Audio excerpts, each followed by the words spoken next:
I was introduced to Lynda by Larry here at the Harrow Campus Library, and it struck me just how easy it was to enable our students to get much more of a sense of those soft skills that sometimes we're not very good at getting them to get into.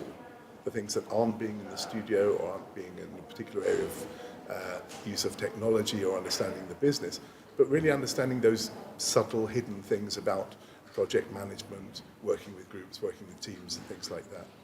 And we always used to try and teach that ourselves with big formalized classes, but in the end we found that quite often you could get a much better result with someone else doing that on a video that students learn in their own time, with some suggestions from us.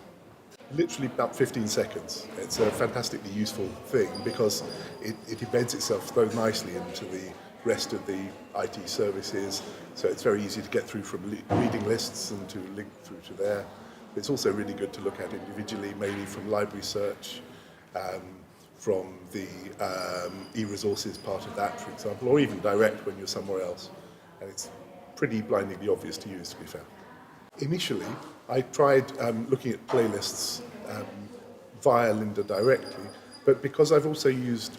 reading lists a lot more fully this year across pretty much every module that we run, then I found it was so much easier to embed the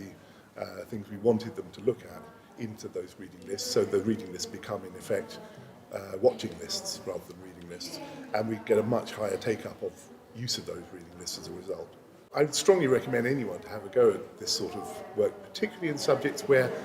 this kind of area of working with people, working to get specific gains done by a particular time is sort of part of the curriculum, but maybe not explicitly as much of the part of the learning experience as it could be. So I'd really recommend then that they had a go to try and get the students to engage with the video content on their phones and things like that, instead of perhaps trying to force the learning through a more traditional teaching experience with a sort of chalk and talk thing, because we find that the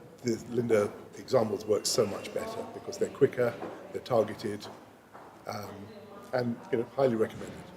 So I think the main thing about that use of Lynda for soft skills training is that it's always part of the teaching, and of course it should be, but there's something about the magic of it being within that rectangle in your hand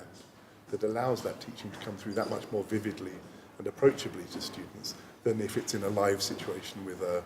one person teaching and the benefit of their experience as a project manager or whatever. If I had to sum up my use of lynda.com materials, it would be absolutely no stress, because it's so well embedded into the rest of the technologies that we use at Westminster, and it's so useful for encouraging students to think of that learning in a different way. It gets them out of that chalk and talk mindset. It's so useful in so many ways, and it takes a great deal of teaching pressure off in some sort of areas from some of my colleagues.